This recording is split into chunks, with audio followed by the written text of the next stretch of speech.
Muy buenos días a todos, estimados amigos, oyentes de todo el país y de donde puedan escucharnos por internet. Les damos la bienvenida a este programa.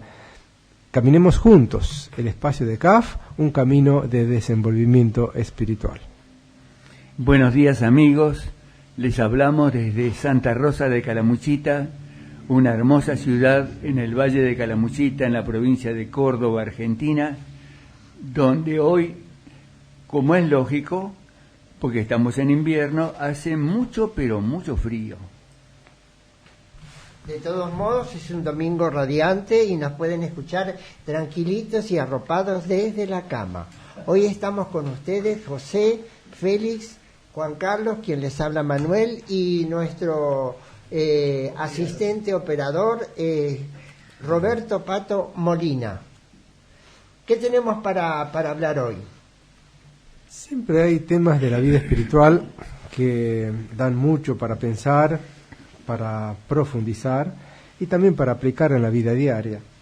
Hoy hemos pensado en una frase, es una frase que usamos mucho en CAF y que tiene un origen europeo, porque la trajo el fundador de CAF, la trajo a Argentina cuando vino a este país.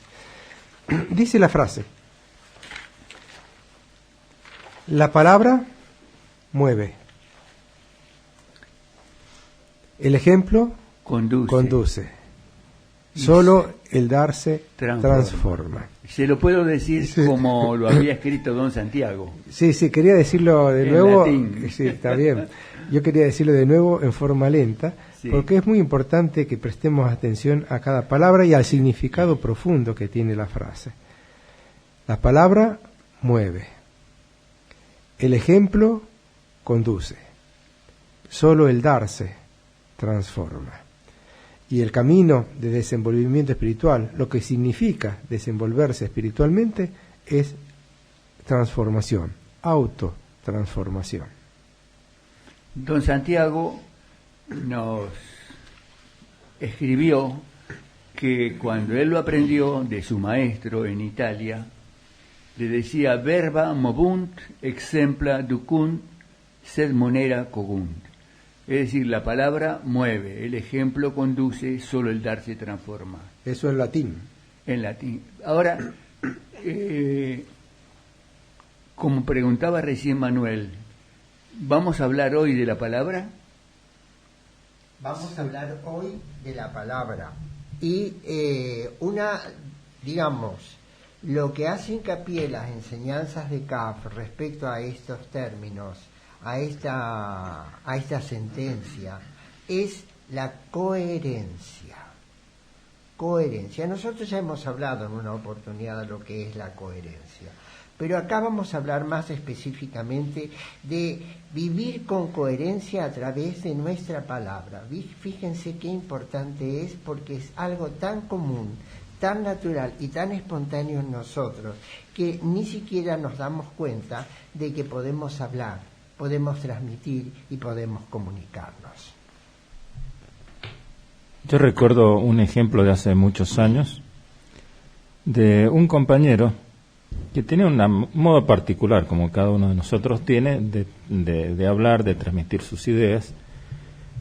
Y honestamente, en ese momento para mí, me pareció un poco confuso, un modo de hablar un poco raro, quizás repetía cosas, no sé.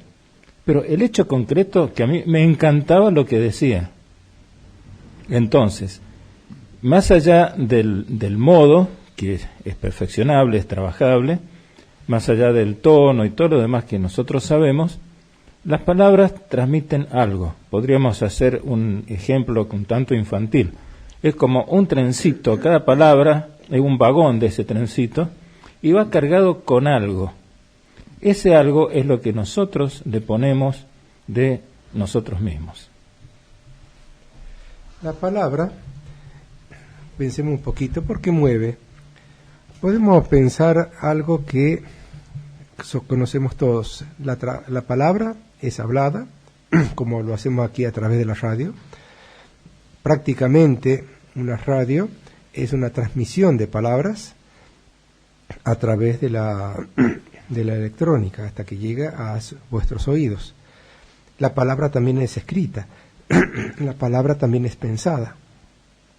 ¿Por qué mueve la palabra? Quizá todas las palabras quizás tienen distinto poder y distinta movilización.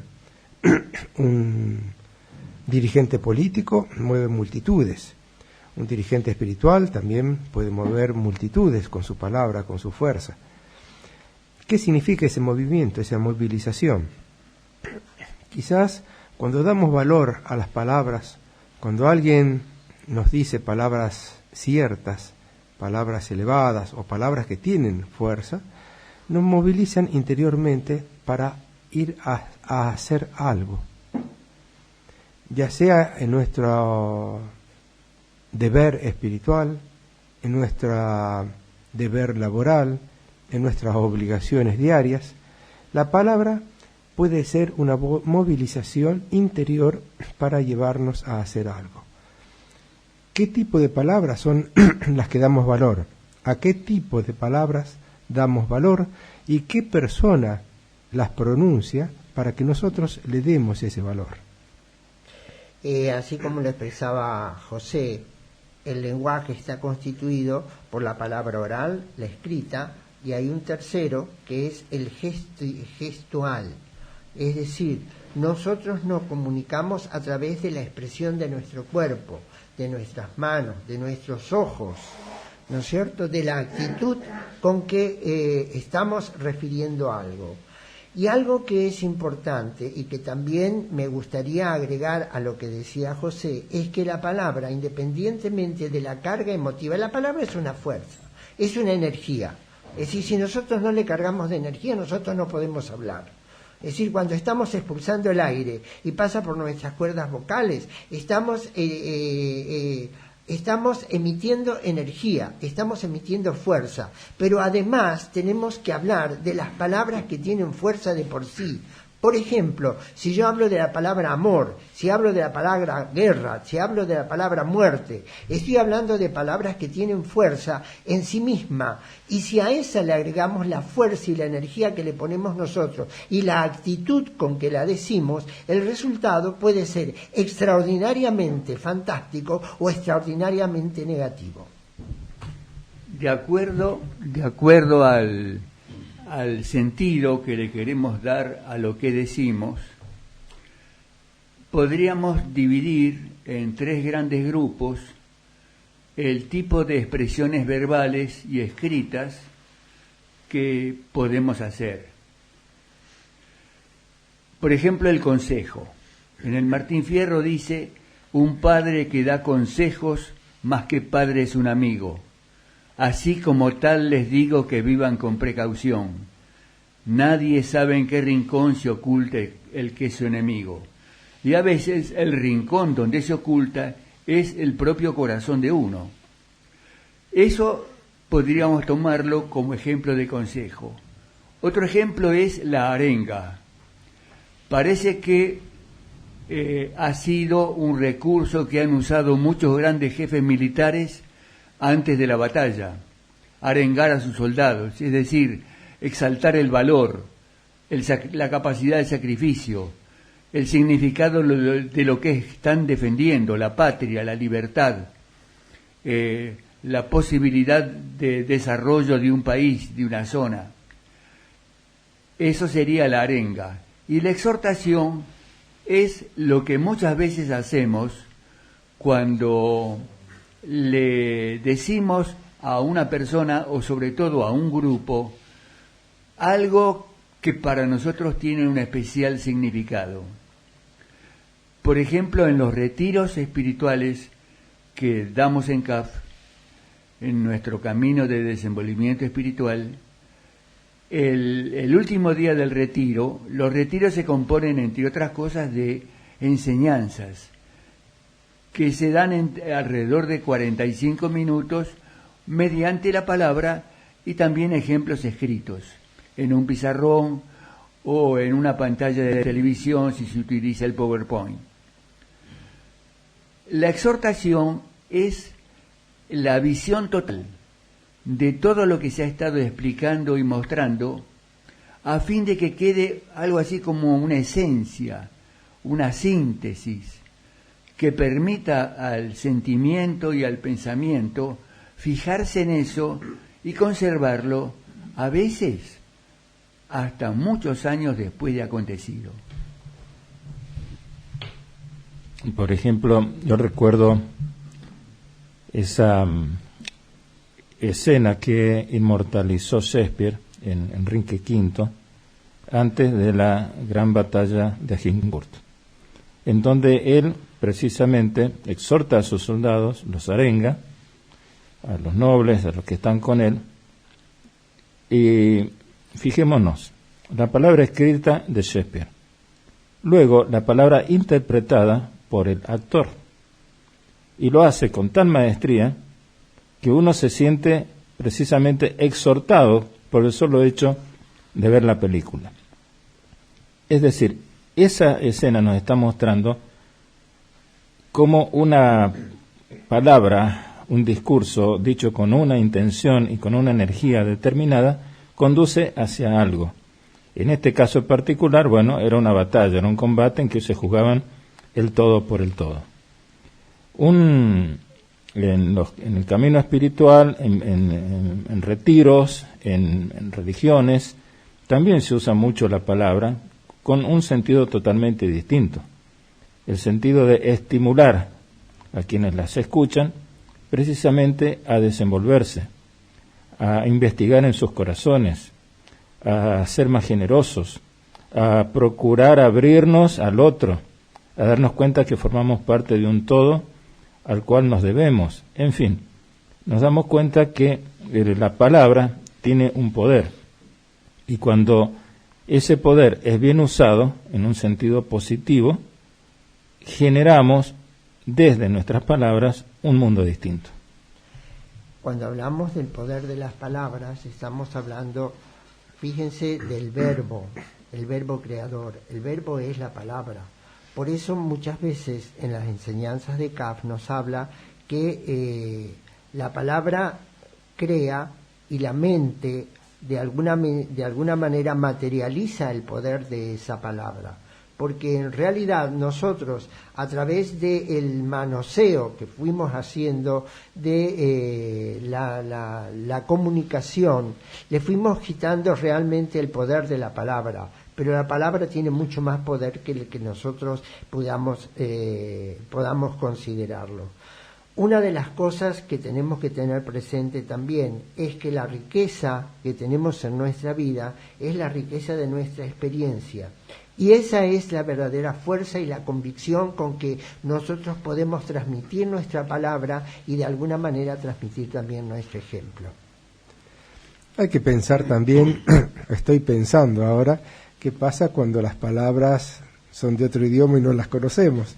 Si alguien me dice amor en chino, en suajili, en hindú, yo no las voy a entender. Entonces la palabra también tiene su significado cuando nosotros la interpretamos, cuando nosotros comprendemos el mensaje. Por eso la palabra mueve, y es tan importante tener cuidado cómo usamos las palabras para expresarnos en buena forma, constructiva, y cómo recibimos las palabras de los demás cuando recibimos un mensaje. Pero ahora, bueno, íbamos a acabar las palabras, íbamos a pasar a la música. Sí, lo que queríamos era considerar de nuevo el concepto de palabra con lo que habíamos dicho en el principio. Recordemos que el poder de la palabra está en la coherencia que tiene que tener en relación con nuestro pensar y con nuestro hacer. Es decir, ese es el poder que tenemos nosotros en nuestra relación con los demás. Viene otra pregunta entonces. ¿Qué empieza primero, la palabra o el pensamiento? Porque para hacerlo, para hacer una palabra, uno transmite un mensaje pensado ya. En realidad empieza con el pensamiento. Por eso cuando se enseña idioma, se dice hay que aprender a pensar en el idioma. Si yo tengo que estudiar inglés, tengo que aprender a pensar en inglés para después poderlo expresar en palabras, en vez de hacerlo al revés, de pensar la palabra y después traducirla, ¿no es cierto? Ahora, para ser coherentes con lo que se decía recién, a mí me parece que empieza con la coherencia. Bueno, muy bien. Bueno, los invitamos ahora a escuchar música, no palabras.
Escuchábamos la introducción, la obertura de la ópera El Barbero de Sevilla, de Gioachino Rossini, el compositor italiano, nacido en 1792 y que falleció en 1868. Este compositor se dedicó a la ópera bufa, se llama la ópera bufa, la ópera así para la diversión, para el pasatiempo, para disfrutar de la música en forma realmente agradable y quizás así superficial, si podríamos decirle. Cómica. Sin embargo, sí, cómica. Sin embargo, a pesar de que ese es el estilo de la ópera bufa, la característica de la ópera bufa, Gioachino Rossini fue un músico muy profundo, muy técnico y muy expresivo en sus composiciones. Hizo muchas obras en la primera parte de su vida, hasta los 40, 45 años, y después abandonó la música, no compuso más, y compuso una sola obra al final de su vida, pero una obra sacra, un Stabat Mater, para coro y orquesta. De Gioachino Rossini, entonces hemos escuchado la obertura de la ópera bufa El Barbero de Sevilla. Estamos en el programa Caminemos Juntos, un espacio de CAF, un camino de desenvolvimiento espiritual. Para escuchar en vivo a través de internet, poner en la barra de direcciones fm-flash.com, todo con minúscula y guión medio. Hacer clic donde dice en vivo. Para escuchar en diferido, poner en el buscador CAF Caminemos Juntos, luego hacer clic en la solapa donde dice videos. Para comunicarse con nosotros durante el programa y salir al aire, el teléfono fijo 03546 420 007 o bien en los teléfonos celulares 03546 538 109 o 538 112. Recordemos a nuestros amigos de Buenos Aires de vuelos CAF todos los sábados de 16 a 17 horas por radioalacalle.com. Para la ciudad de Córdoba, taller de meditación, aprender a meditar meditando, en calle Ducase 782, agosto 16, viernes, a las 18 horas. Contacto cafcordobaextensión@gmail.com, todo con minúscula y sin acentos.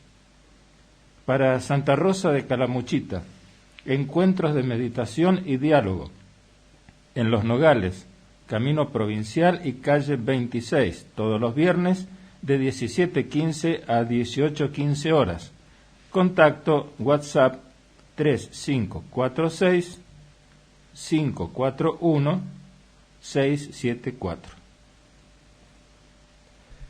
Bueno, acá quería presentar a un amigo nuestro, nos está acompañando aquí en los estudios de la radio, un antiguo amigo, porque ya ha venido muchas veces, y ya lo conocemos de hace tiempo, varios años, Miguel Tauxig, de Buenos Aires. ¿Cómo le está, Miguel? ¿Cómo anda usted? Buenos días, muy bien, muchas gracias, contento de estar aquí otra vez. Sí, ya hemos estado hablando, un poquito preparando este programa, y lo habíamos invitado a Miguel, porque queremos conversar acerca de lo que es la bandca ética. Todo esto nace porque hemos visto hace unos años, creo que 1 o 2 años, hemos visto un programa, una conferencia que se daba en Buenos Aires, de un señor, recuerdo que era de Barcelona, Joan Melé, donde hablaba de la banca ética. A mí me impresionó realmente ese video, cortito, Nos pero impresionó muy... a todos realmente. A eso. todos, Sí. porque cambiaba la visión de lo que era la banca, los bancos, el sistema bancario, que querían empezar una nueva función, un nuevo movimiento bancario que comenzaba allí en España, ¿no? Bueno, ¿cómo es? A ver, Miguel, ¿cómo empieza todo esto de la banca ética?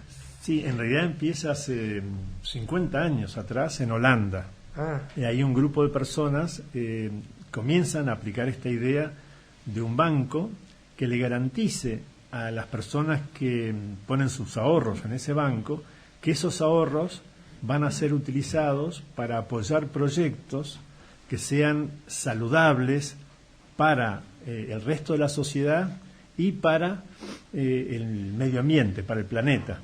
Porque, por ejemplo, yo puedo ser un activista de Greenpeace, que salgo a la avenida 9 de Julio con pancartas en contra del desmonte, pero al mismo tiempo mi dinero puede estar en un banco que le está prestando a las empresas que están desmontando. Ustedes antes hablaban de coherencia, sí. de eso se trata, ¿no?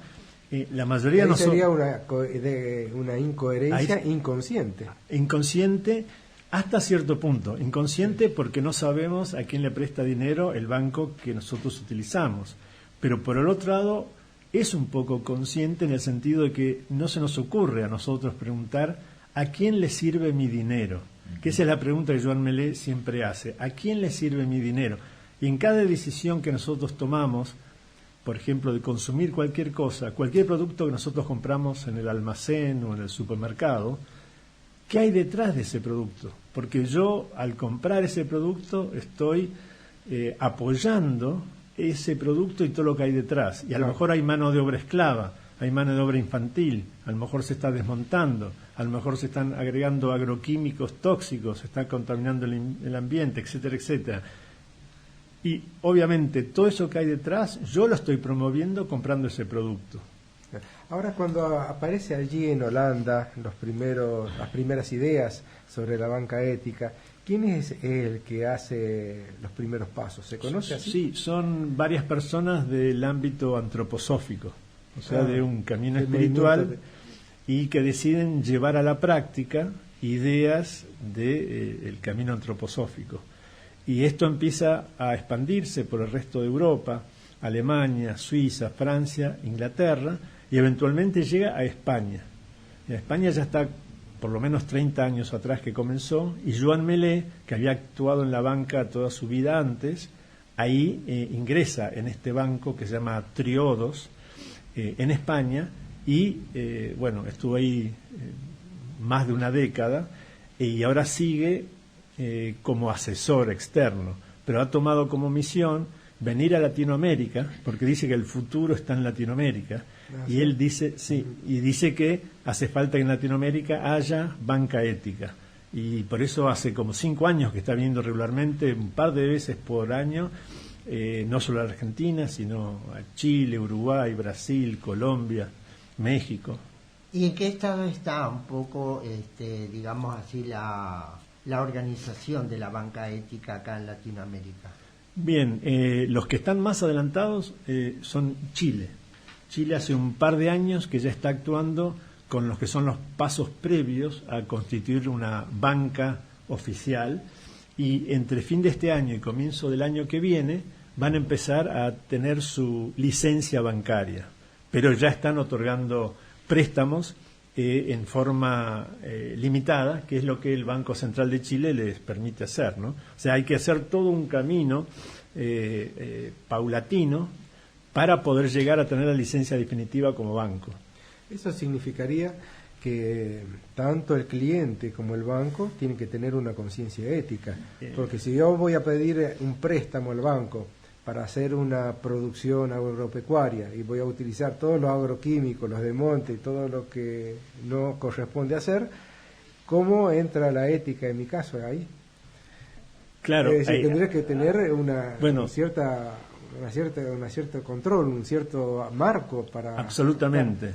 Y lo interesante es que Melé cuenta cómo en España ha habido tantos casos en que la gente se acerca y dice, bueno, necesito un préstamo para construir una casa. Entonces dicen, bueno, perfecto, ¿y cómo va a ser la casa? Y uno explica, y entonces le dicen, pero ¿no ha pensado que a lo mejor tendría que tener un sistema de aislamiento, de aislación, para que no se gaste tanta energía en producir calefacción o en producir refrigeración? Entonces se hacen preguntas como para llevarlo a uno a... sea un préstamo personal o sea un préstamo para una industria, ¿no? Claro. Ahora, ¿quiénes son los que están trabajando acá en la Argentina sobre este tema? Bien, en Argentina ya existían algunas entidades que daban préstamos en forma virtual o que lo que hacían era conectar personas que necesitaban dinero para emprendimientos que se consideran sanos y otras personas que tienen fondos y que están deseosos de que sus fondos sirvan a fines sanos, porque los existen, no es una utopía. Entonces ya venían funcionando varias organizaciones que ahora se han unido para, además de seguir con sus emprendimientos, formar lo que se llama el grupo fundador de la banca ética en Argentina. Ajá. Y entonces hay varias organizaciones que, a raíz de las venidas de Joan Melé, formaron lo que se llama Banca Ética Argentina, con la idea de ir formando este banco, pero a través del tiempo se ha unido mucha gente. Y es muy interesante porque vienen personas del ámbito privado que al escuchar a Melé dicen esto es lo que hace falta en el mundo, especialmente personas jóvenes del ámbito de la economía que ya no se contentaban con quejarse de que el sistema actual no funciona y lleva a la pobreza y a las diferencias y a la inequidad social, sino que dicen lo que hace falta es una alternativa, porque con quejarnos no nos sirve, no, lo que tenemos que hacer es, las cosas. Tenemos que traer una crítica constructiva y traer algo que pueda reemplazar, que sea mejor. Y ven en esto una posibilidad. Entonces hay mucha gente que viene del ámbito incluso bancario, gente que está trabajando en bancos o que se jubiló en bancos y que saben que ese sistema no a la larga no ayuda a la gente y entonces se entusiasman con esto, ¿no? Ahora, por ejemplo, sí. No, quería preguntar sobre algo que nos había comentado en una oportunidad, de que gente que tenía plata depositada en los bancos tradicionales después cambia sus divisas o su dinero a otro banco. Claro, a los bancos con banca ética, aun cuando le paguen menos. ¿No? Sí, sí, bueno, en eso está relacionada la pregunta que yo quería hacer. ¿Cómo genera realmente el banco más dinero para poder pagar los intereses de un plazo fijo, por ejemplo, a un inversor con una conciencia ética? Cuando los otros bancos quizás tienen más chances porque invierten en lugares con donde el retorno es más rápido y más grande. Claro, lo que se habla en la banca ética es del triple impacto. O sea que el impacto tiene que ser positivo sobre los seres humanos, el proyecto tiene que tener un impacto positivo sobre el planeta y además tiene que ser un impacto positivo en lo económico también. Claro. Entonces uno puede tener un proyecto muy lindo, pero si no es viable económicamente, no va a funcionar. Obviamente, para eso están las ONGs o las empresas sociales que tratan de llevar adelante proyectos que sean sustentables. Pero para el banco, el proyecto tiene que tener también un beneficio económico, o sea que no es que se vea como que es el demonio el beneficio económico, no, es parte del todo, pero no se busca eso solamente, sino que se busca el triple impacto. Y es interesante cuando se acerca un proyecto que busca fondos, se analizan justamente las tres partes. Lo mismo que haría un banco tradicional, de ver cuál es el riesgo y cuál es la rentabilidad del proyecto, pero se mira muy bien también el impacto sobre el medio ambiente y sobre la sociedad. Miguel, acá por ejemplo en la provincia de Córdoba, prácticamente acá en Santa Rosa de Calamuchita, el banco dice Banco de la Provincia de Córdoba, el nombre. Después en Villa General Belgrano hay un Banco de la Nación Argentina. Después hay un Banco Santander. la banca ética, ¿cómo se denomina desde el punto de vista oficial, práctico? Por ejemplo, la gente dice, este banco se llama así porque aplica los criterios de la banca ética. No sé si es clara la pregunta. Todavía no está el nombre de cuál va a ser la banca. Claro. Pero en cada país de Latinoamérica se va a referir a esta banca con un nombre que seguramente acá en Argentina va a ser banca ética. Lo cual no quiere decir que no pueda haber otros bancos que no sean éticos. O sea, no vamos a ir a luchar o a criticar a nadie. Lo que sí podemos decir es que nosotros en este banco vamos a garantizar que, primero, la transparencia total, y que uno puede ver a dónde van los fondos que uno tenga en el banco. Aunque sea una cuenta corriente, que uno deposita su sueldo y va usando a medida que necesita para pagar, pero mientras tanto uno sabe que el banco utiliza esos fondos que uno tiene. Bueno, acá se va a garantizar de que todos los proyectos que se apoyen desde el banco van a tener ese triple impacto y va a ser todo transparente, porque hoy día si yo voy al banco que tengo mi cuenta corriente y le pido que me muestre dónde invierten, va a decir, no, eso es un secreto. Sí. Ahora, en ese caso, a mí me parece genial la idea. ¿Cómo se hace esa transparencia? ¿Cómo se transmite realmente al público, al inversor o al cliente? ¿Cómo conoce cómo va a manejarse ese dinero? Claro, porque se publican todos los balances del banco y son públicos, y también se hacen asambleas donde se muestra al público a qué proyectos se ha implementado, y no solo eso, sino que se trata de hacer reuniones entre los clientes del banco, los inversionistas, digamos, o los ahorristas, y los proyectos que reciben los créditos. Esto yo lo vi de casualidad, estando en Alemania, me acerqué a un banco de este tipo hace años ya, para conocerlo, y justo era la asamblea. Entonces venían todos los campesinos que reciben, que hacen, en ese caso realizaban agricultura biodinámica, y los inversores que ponían sus fondos ahí para que se conozcan. Y esto de que los seres humanos nos conozcamos, entonces yo sé qué hay detrás de los productos que estoy comprando y conozco al propio productor. Y el productor conoce gracias a quién puede estar financiado, porque en la agricultura el tema es que yo tengo que invertir durante muchos meses y recién después de la cosecha empiezo a... Entonces hay consumidores que se juntan para apoyar a productores orgánicos o biodinámicos de antemano, y ahí se conocen entre ellos, y el conocerse como un contacto humano, humano tan importante, ¿no? Así en términos generales, ¿qué tipo de proyecto? Bueno, indudablemente todo lo que esté relacionado con la biodinámica está siendo apoyado, va a ser apoyado por la banca ética, pero ¿qué otro tipo de proyectos apoyaría, por ejemplo? ¿O está dentro del ámbito en que a ellos les interesa apoyar económicamente? Sí. Se toman tres vectores básicos.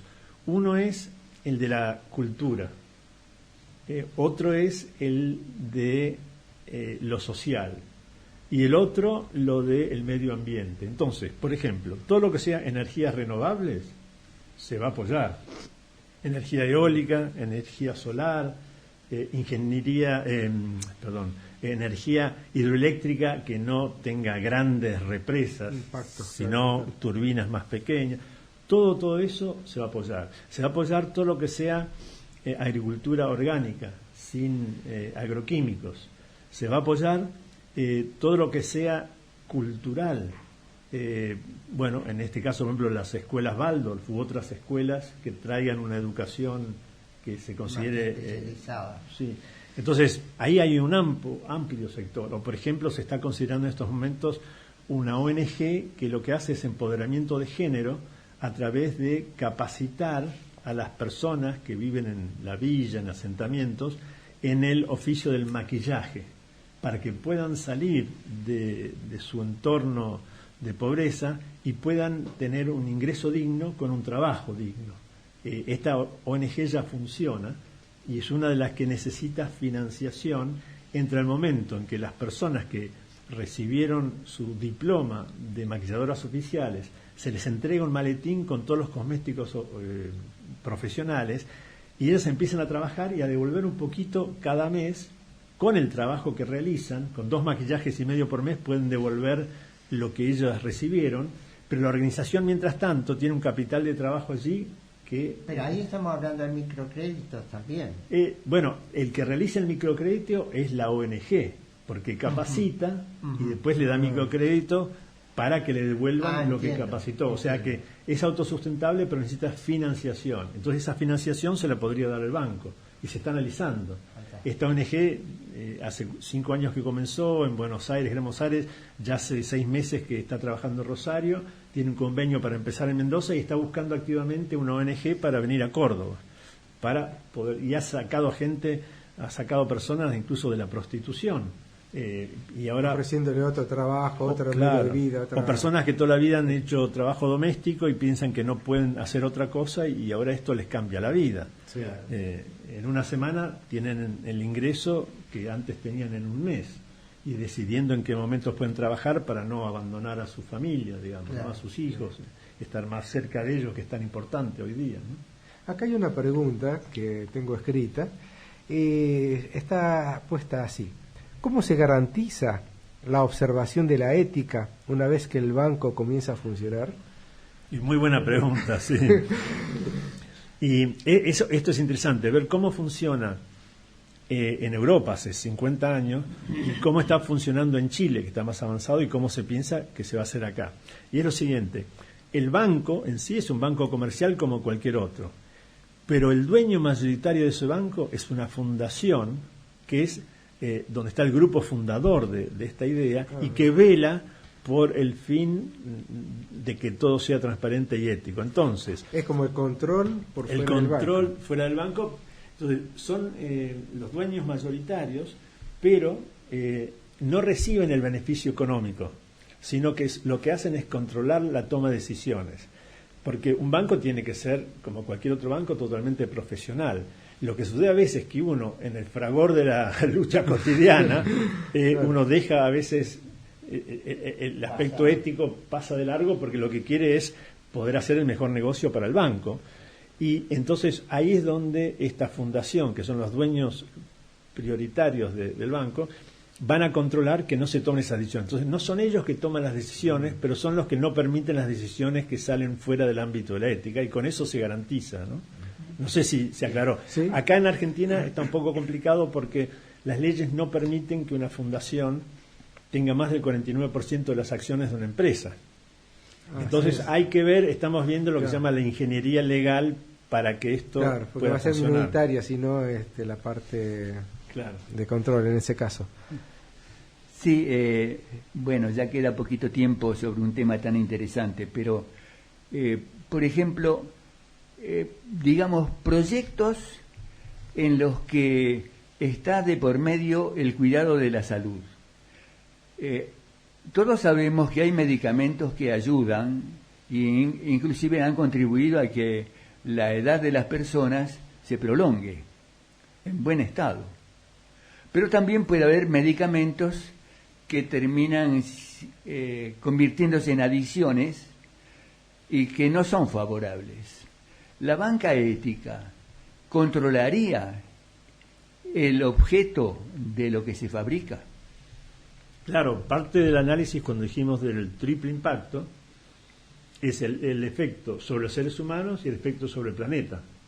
Entonces, obviamente, si alguien viene con un proyecto que es muy rentable, que no afecta negativamente al medio ambiente, pero que sí afecta a los seres humanos, esa es una de las 3 patas que es necesario poder controlar. Y antes de prestarle dinero a un proyecto de este tipo, se analiza los 3 aspectos, ¿no? O sea que desde ya no se iría adelante con algo que puede ser perjudicial para el ser humano. Eso significa que tendría que haber especialistas en cada rubro. Ya se está armando una especie de consejo consultivo. Exacto. De referentes de cada área. Y yo mencioné 3 sectores: el cultural, el del medio ambiente y el social. Y en cada uno de ellos hay infinidad de subsectores que se está formando lo que se llama la comunidad de la banca ética, que es todo el grupo de referentes que actúan cada uno en su área. Casi me hace soñar en un tipo de gobierno para el futuro. Lo que es maravilloso es cómo se ha estado uniendo personas de distintos ámbitos para trabajar en un bien común y cómo nos estamos uniendo entre los distintos emprendimientos de Latinoamérica, de banca ética, para trabajar juntos. Si bien cada banco va a ser independiente en cada país, pero aprovechar todo lo común. Y les puedo asegurar que es el gran desafío, porque cada uno está en distintos estadios, cada uno tiene distintos recursos, en uno hay dinero, en otro hay, digamos, seres humanos con experiencia, etcétera, etcétera. Otros están más avanzados en el tiempo, pero juntos poder ir más allá de las diferencias y poder trabajar juntos, eso ya está sucediendo.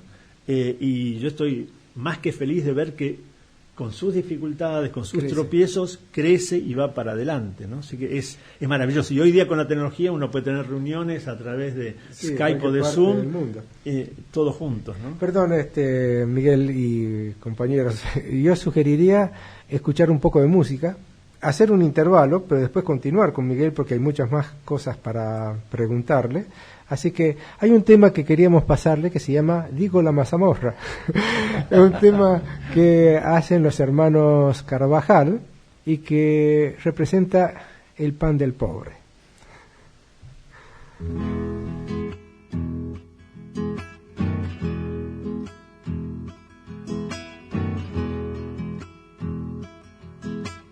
La mazamorra, sabes, es el pan de los pobres y leche de las madres con los senos vacíos. Yo le beso las manos al Inca Viracocha, porque sembró el maíz y enseñó su cultivo. En una artesa viene para unir las familias, saludada por viejos, festejada por niños. Allá donde las cabras remontan el silencio y el hambre es una nube con las alas de trigo. Todo es hermoso en ella, la mazorca madura que desgranan de noche de vientos campesinos. El mortero y la moza con trenzas sobre el hombro, que entre los granos mezclan rumores y suspiros. Si la quieres perfecta, busca un cuenco de barro y espésala con leves ademanes prolijos del mecedor cortado de ramas de la higuera, que a la siesta dan sombras, venteveos e higos.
Que ignoran su gusto americano y muchos que olvidaron su sabor argentino, pero ella será siempre lo que fue para el Inca, nodriza de los pobres en el páramo andino.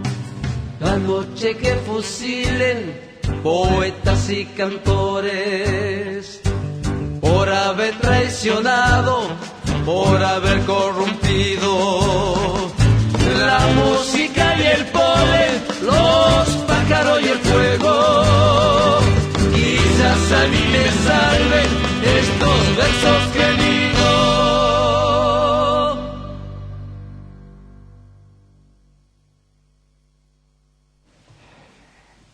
Bueno, este tema era Digo la mazamorra, interpretados por Cuti y Roberto Carvajal, los cantantes santiagueños muy conocidos ahora en día. El tema Digo la mazamorra, fue escrito por Antonio Esteban Agüero y música de Peteco Carvajal. Bueno, y ahora continuamos con el programa Caminemos Juntos, un espacio de CAF, un camino de desenvolvimiento espiritual. Para escuchar en vivo a través de internet, poner en la barra de direcciones FM Flash, todo con minúscula y guión medio, hacer clic donde dice en vivo. Los teléfonos de Radio Flash FM 107.7, 03546 420 007, o bien en los celulares 3546 538 16409 o 538 112. Muchas gracias a nuestros oyentes que nos están siguiendo. Por ejemplo, Rodolfo, un amigo que tenemos en Buenos Aires, manda también especiales saludos para Miguel. Le encanta el programa y bueno, también gracias a Viviana y a Ricardo que siempre nos apoyan. Sí, acá estamos entonces con Miguel Tausig. ¿Cómo lo presento? Es profesor de historia en la escuela. Geografía. De geografía. No, de geografía, perdón. Una prima que necesita de nuestra asistencia. Sí, está bien, perdón. Profesor de geografía en la escuela Waldorf. Ahora está aquí en Santa Rosa de Calamuchita y dando las clases en Villa General Belgrano, donde está asentada una de las escuelas. Y estábamos acá conversando acerca de la banca ética y el nuevo movimiento que se está generando. Y estaba pensando que es posible que, aunque uno de los bancos mantenga esa línea de la ética, es posible que después los otros bancos, aunque no tengan la base de la misma forma, del mismo nacimiento, la misma filosofía vayan inclinándose a un mundo realmente donde se maneje económicamente en forma ética. Bueno, de alguna manera ya está pasando eso. Está pasando. O sea, ya hay áreas de algunos bancos que se están creando para apoyar este tipo de proyectos específicamente, y también hay personas de bancos que se unen a nuestro grupo para ver cómo es esto, para ver cómo funciona, y ellos, aplicarlo ellos mismos, porque, a ver, tampoco hay que tener una visión endemoniada de los bancos. Al fin y al cabo, cada banco es lo que es, digamos, la suma de las personas que están allí y que toman las decisiones. Entonces, un banco tradicional de hoy día perfectamente puede ser, si hay convicción de sus autoridades y de la gente de la gerencia. Y yo he conocido mucha gente que, trabajando en grandes bancos, daban su tiempo como voluntarios para proyectos de microcrédito, por ejemplo. O sea, personas realmente muy solidarias, muy altruistas, que trabajaban en esos bancos que a lo mejor uno ve a veces como monstruos, pero está repleto de muy buenas personas que hacen todo lo mejor y que seguramente pueden ir modificando sus propios bancos para que sean bancos más humanos, porque hay que decir la verdad, el rubro de mayor comercio internacional en el mundo es el de tráfico de armas. Justamente, de eso le quería hablar. Y se sabe con nombre y apellido cuáles son los bancos que en cada país aportan a las industrias armamentistas, o sea, que están financiando eso. Eso se sabe. También se sabe aquellos que aportan a lo que es la drogadicción, etcétera, etcétera, etcétera. O sea, tiene todo su eso retorno también más fuerte en los bancos. Claro. Entonces, claro, ahí no hay ética. No. También, como usted comentaba hace un rato, están los bancos que apoyan la explotación petrolífera o carbonífera, cuando en realidad, de acuerdo a la visión y a la filosofía que usted nos está mostrando, sería de importancia suprema desarrollar los sistemas energéticos basados en la radiación solar y otras represas hidroeléctricas pequeñas, es decir, algo que respete al medio ambiente, que después de todo es nuestra patria universal. Claro, y todo lo que tiene que ver con la agricultura, porque hoy lamentablemente la agricultura ya no se utiliza para alimentar a los seres humanos. Y ya no es agricultura, es agronegocios. Y hasta se usa esa palabra. Sí, se usa. Entonces, y ahí todo lo que tiene que ver con la industria agroquímica, que yo no diga que no tenga que existir, sino que habría que discriminar muy bien lo que es saludable o no, regularizarlo. Bueno, eso también, ¿cuántos bancos le prestan a empresas que están contaminando la tierra, el medio ambiente y enfermando a la gente? Eso también. Miguel, ¿en qué estadio, qué nivel se encuentra el proyecto acá en la Argentina y para cuándo se piensa que puede comenzar a funcionar? Sí, se piensa que se puede llegar a funcionar en 4 o 5 años. En la Argentina, funcionar como banco, con licencia del Banco Central. Pero ya antes, por los mismos pasos que el Banco Central pide, que hay que realizar para lograr la licencia definitiva, lo que hay que hacer es poder realizar préstamos en forma de una plataforma, que quiere decir que uno no actúa como un banco, pero sí puede unir a proyectos que necesitan fondos con personas que están interesadas en aportar los fondos, que es la etapa que Chile ya lo viene. Entonces, por ejemplo, uno puede publicar en su plataforma en Internet todos los proyectos que uno ha analizado, que uno cree que merecen ser asistidos. Y por el otro lado, la gente que quiere invertir puede hacerlo, ¿no? Miguel, mire, hay un mensaje que manda un oyente, Ricardo, de Buenos Aires también. Dice: ojo, el capital no tiene alma. Cuidado con los grupos financieros internacionales. Es su opinión. Quiere decir que los capitales, los grandes bancos internacionales de mucha fuerza, de mucho poder, les interesa la financiación, el dinero, más que lo ético. En ese caso, ¿cómo podemos...? Yo estoy totalmente de acuerdo con el comentario de Ricardo. Lo que nosotros decimos que en vez de ir a luchar en contra, con lo cual uno en el fondo le da más fuerza a eso, es como en la física, ¿no? Tiene una resistencia mayor todavía. Claro. Entonces, no es luchar en contra, sino es traer propuestas diferentes.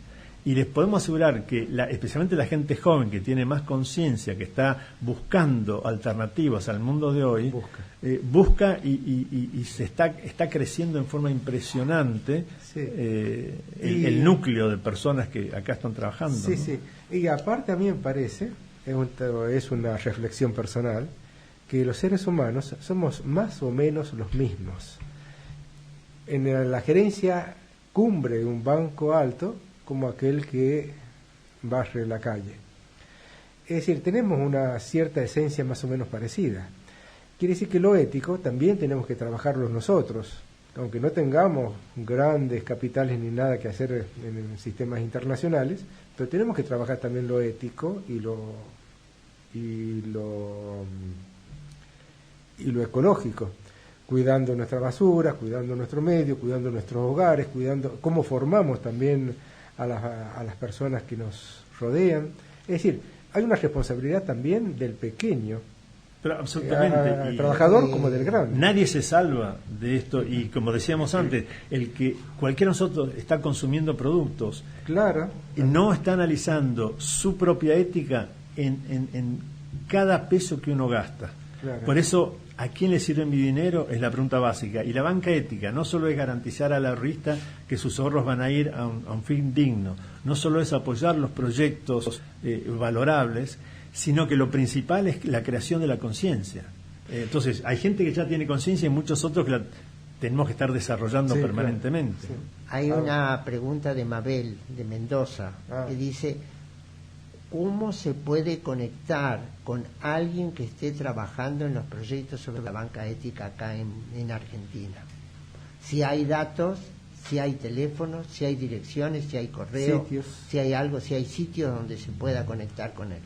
Bueno, desde ya hay un grupo de WhatsApp que se llama Movimiento BEA, donde cualquiera que esté interesado puede ingresar para ver qué es lo que hace las distintas personas del ámbito de la banca ética y estar al tanto de lo que hace la banca ética. ¿Y cómo entonces, se puede estar al tanto? En este momento yo diría, si quieren, me puede escribir un un mail a mí y yo puedo agregar a la persona a la banca ética, a este movimiento de banca ética.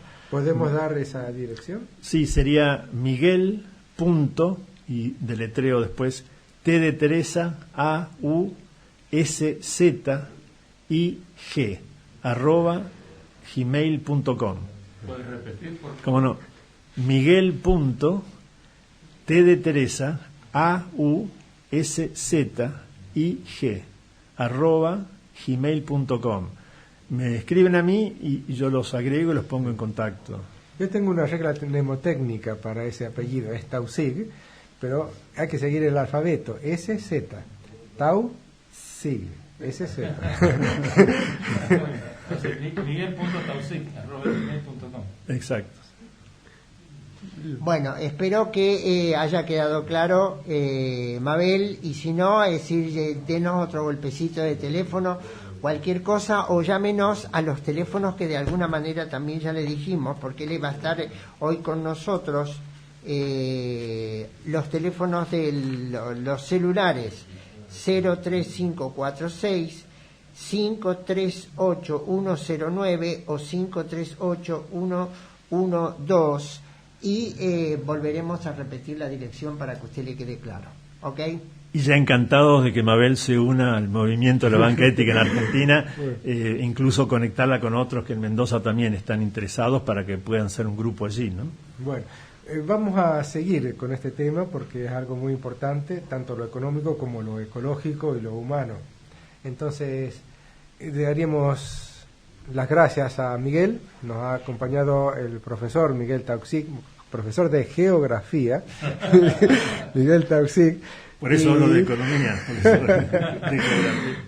Y bueno, y vamos a seguir en otros programas hablando de este tema. Muchísimas gracias. No, gracias a ustedes por su interés. Muchas gracias, Miguel.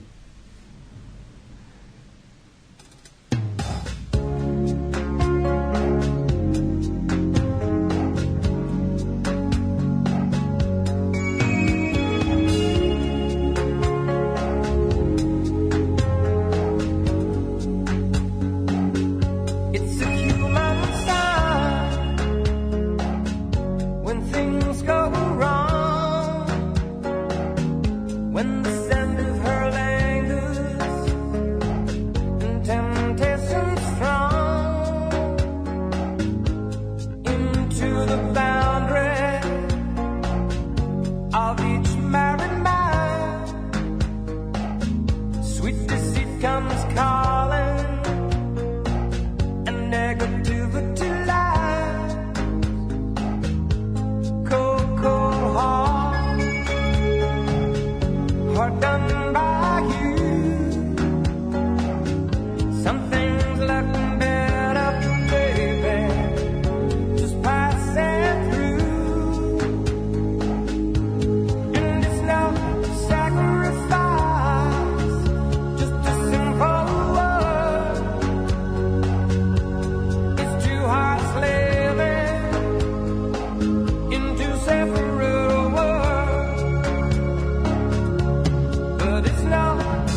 Ese tema que escuchábamos es de Elton John, autor y cantante del propio tema, que se llama Sacrificio. Elton John, un cantante nacido en Inglaterra, Middlesex, Inglaterra, en marzo de 1947. Es un cantante, compositor y pianista británico. Y acá es lo increíble, una carrera de más de 50 años. Ha lanzado alrededor de 30 álbumes de estudio y ha vendido más de 300 millones de copias en el mundo, siendo uno de los artistas más exitosos de la historia. Este es el cantante que interpretó una canción de él, compuesta y dedicada a Lady Di cuando falleció. Es el único artista que participó de toda esa ceremonia.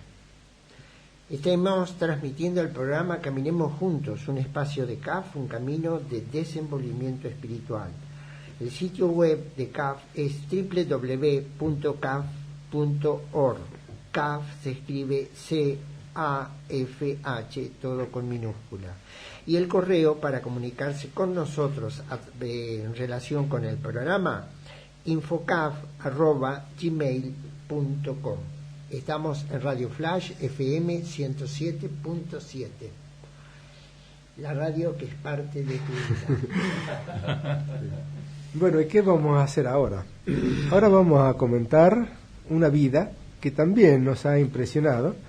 Esta vez es un deportista, un señor de color, raza negra, que vivió a principios de este siglo y que tuvo una trayectoria muy impresionante, especialmente antes de la Segunda Guerra Mundial. Es Jesse Owens, quizás ustedes escucharon hablar, el atleta, el corredor, rapidísimo corredor, salto en largo y salto con vallas. Y corre... En 100 metros, 200 metros, y con salto vallas. con valla y salto en largo. De postas. De postas. Sí. Y James Cleveland Jesse Owens nació en Alabama, Estados Unidos, el 12 de septiembre de 1918. Y murió... 1913, perdón. Y murió en Estados Unidos, en Arizona, el 31 de marzo de 1980. Fue un atleta estadounidense que recibió 4 medallas de oro en las competencias olímpicas celebradas en Alemania en 1936, Manuel. 1936, exactamente. Fue algo tan extraordinario que mereció ser, digamos, elaborado a través de una película que hemos visto en la pantalla de televisión y que se la recomendamos. Él era, cuando tenía 9 años, su familia se muda de Cleveland a Ohio en busca de un futuro mejor en relación con la gran migración negra. Y comenzó él a interesarse por el correr, digamos. Y a pesar de tener que estudiar, él dedicaba un tiempo a la ejercitación. Discúlpeme, estoy con problemas en la garganta. Sí, él tenía que hacer el entrenamiento por un lado, su estudio, y al mismo tiempo tenía una hija y tenía esposa, entonces tenía que mantenerlas, no podía dejar de trabajar. Entonces él logra que su entrenador le permita entrenar en un tiempo distinto al que entrenan los demás, y así va teniendo oportunidades. Uno de los temas capitales en realidad de la vida de él y de la película que muestra su vida es que él es un hombre de color, en una fecha, en un tiempo en que en Estados Unidos había mucha segregación. Y bien, a este hombre de color segregado en su país le toca representarlo en las Olimpiadas de Berlín. Ya eso era todo un tema, porque cuando se empezaron a organizar las Olimpiadas de Berlín de 1936, como dice Félix, había una segregación social en Estados Unidos y también estaban pensando cómo hacer un boicot a Hitler, porque ya se estaba armando el Tercer Reich y estaba un clima muy tenso en Europa que ya presagiaba la Segunda Guerra Mundial. Entonces, una de las situaciones, uno de los planteos que hacía Estados Unidos era no participar en las Olimpiadas de Berlín, porque así era como desacreditar, oponerse a ese régimen, el Tercer Reich, que se estaba formando. Se decidió al final que sí participara, que a Estados Unidos participaría.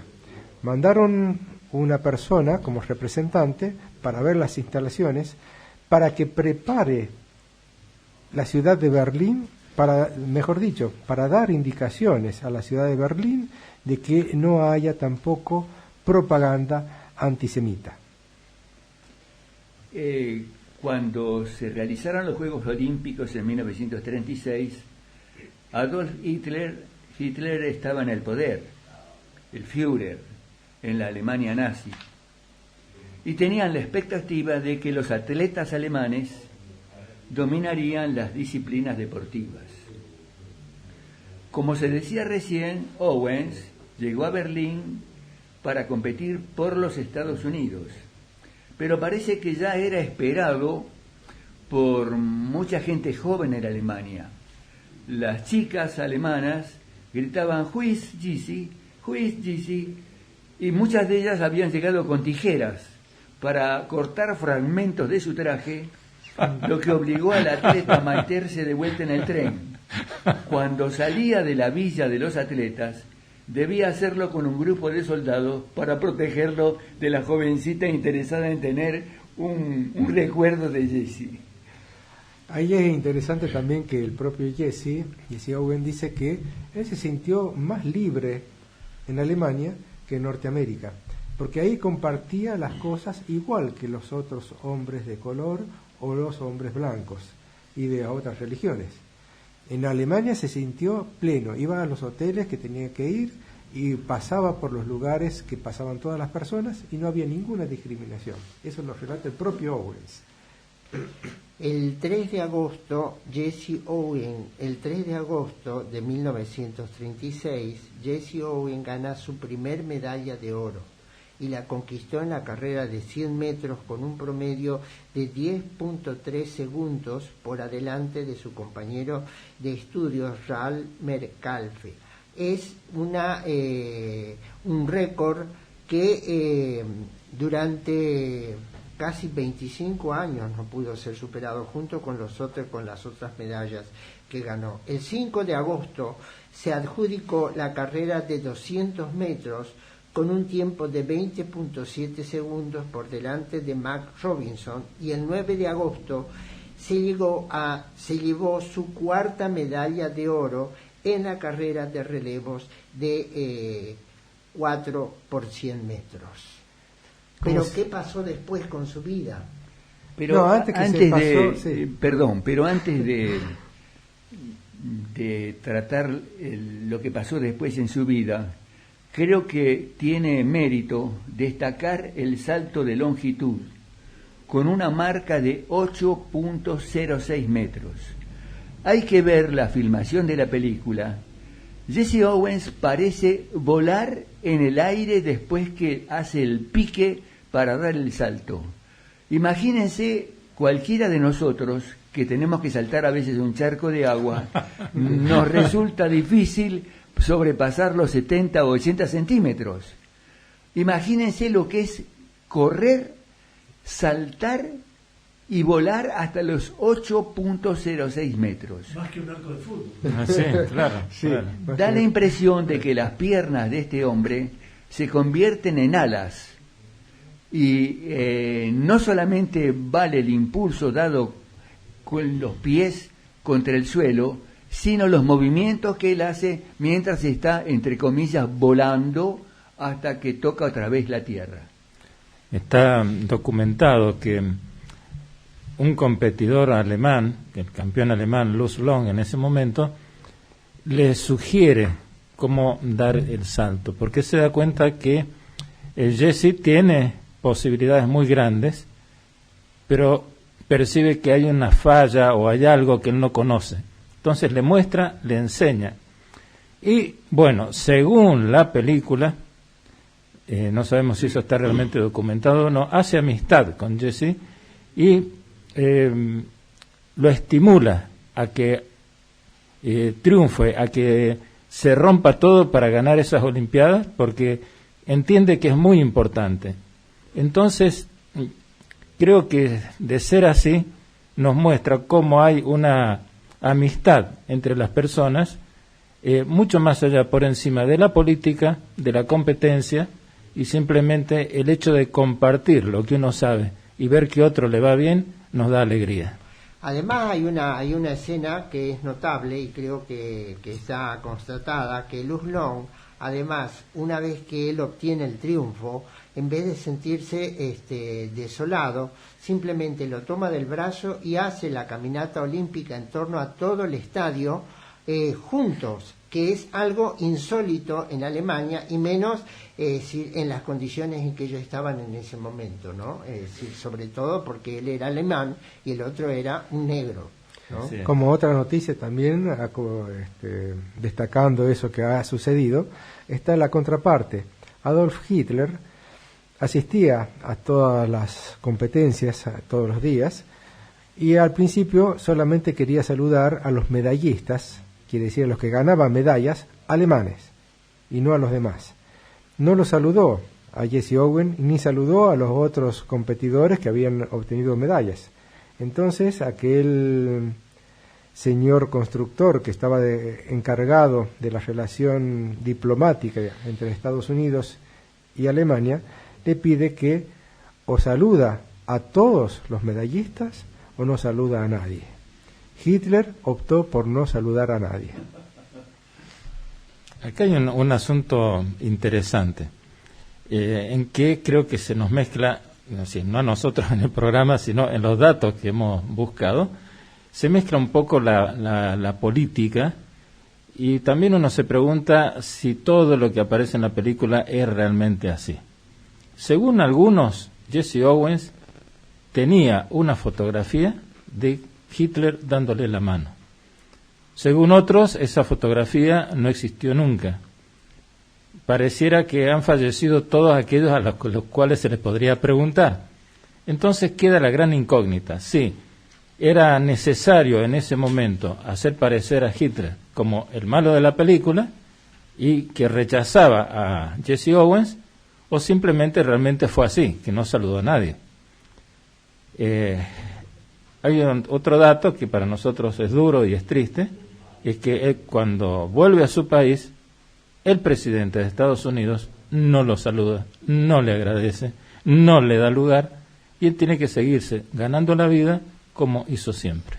Es decir, no le manda, no lo invita a la Casa Blanca, ni siquiera le manda un telegrama. Es decir, es como si hubiera sido totalmente ignorado. Y a partir de ahí, es decir, tuvo que arreglarse como pudo para seguir subsistiendo, porque después la liga de amateurs, yo no entiendo muy bien cómo es el funcionamiento, es decir, lo descalifica a él y él no puede seguir compitiendo. Entonces, a partir de así es, la discriminación racial continúa en Estados Unidos. Por esa razón, posiblemente el presidente, creo que era Roosevelt, no lo invita, ni le manda un telegrama de felicitaciones, ni nada, a pesar de que toda la población está muy contenta de la actuación que él ha tenido en Alemania. Pero él no tiene ningún apoyo en ese sentido, y tiene que seguir. Hay un homenaje que le hacen a él, especialmente a él, en el Waldorf Astoria, especialmente a él, y él no puede entrar por la puerta principal. Tiene que ir por el ascensor de carga. De servicio. Jesse Owens comentaba cuando ya estaba de vuelta en Estados Unidos, digamos, padeciendo los resultados de la discriminación racial. Tengo 4 medallas de oro. Las gané en las Olimpiadas en Alemania, pero no puedo comérmelas, tengo que trabajar en algo. Y trabajaba hasta en una gasolinera para poder llevar un poco de dinero a su casa, porque ya estaba, se había casado y tenía 2 hijas. En realidad tenía 3, pero lo que pasa es que tuvo una antes del matrimonio. Pero hay otra característica que es realmente doloroso saberlo, que es que él, para ganarse la vida, muchas veces competía con caballos, corría carreras con caballos, hacía espectáculos. Hacía espectáculos. Y es doloroso saber que un profesional de ese nivel pudiera haber trabajado de esa manera, haber actuado. Bueno, en realidad la finalización, el final de la vida de Jesse Owens es un poco el contraste de lo que había sido antes. No se cuidaba, fumaba muchísimo, hacía ciertos tipos de trabajo, muchos tipos de trabajo solamente para subsistir, y debido quizás al tabaco empezaron muchos problemas pulmonares y falleció a los 66 años, como dijimos al principio. En 1980, sí, 66 años de edad. En Tucson, Arizona, Estados Unidos. Bueno, hemos llegado al final. Nos despedimos y los invitamos para el próximo programa, para que caminemos juntos a través de la vida espiritual. Bueno, muchas gracias a los oyentes que nos siguen. Gracias a Cristina también, que se ha comunicado con nosotros desde Buenos Aires, y nuestros seguidores de la ciudad de Córdoba, que nunca nos abandonan. Un gran abrazo para todos. Gracias, amigos. Gracias, Estela, también. Nos despedimos y les deseamos que tengan una muy feliz semana.